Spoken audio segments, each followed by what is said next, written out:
আজকের নসিবটা এতই ভালো, সাত সকালবেলায় পুলিশের কাছে কেন না। তো আসসালামু আলাইকুম, আসলে সবাই ভালো আছেন। আর এই যে এখানে এসে সেটেল করলাম, বাইক নিয়ে যেতে চেয়েছিল, পরে বলছি দেখ আমার বাইকটা নিস না। আমি 1 মাস আগে 800 টাকা সামান দিয়ে বাইকটা বাই করছি।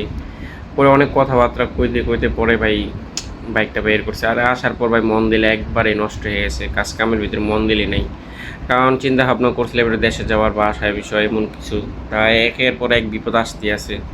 আর আজকে কাজের চাপ একটু বেশি, 4-5টা তাসাপ আছে, 5টা শেষ করে আবার একটা ফুল বডি ঢুকাই দেবো। তো ওটা শেষ করতে করতে আবার বিএমএনটা তাচাপ করলাম। এই গাড়িটা অনেক মাহালার বাসায় আসলাম, একটা পার্সেল আসছে, সেই পার্সেলে যেমন একটা পারফিউম অর্ডার দিয়েছিলাম। আর পারফিউমটা খুব কড়া, এত কড়া পারফিউম বা আবার ইউজ করি না। আর দোকানে এসে এগুলো করতেছি, কাজকাম শুরু করে দিলাম। আর এই গাড়িটা ফুল বডি রং করবো।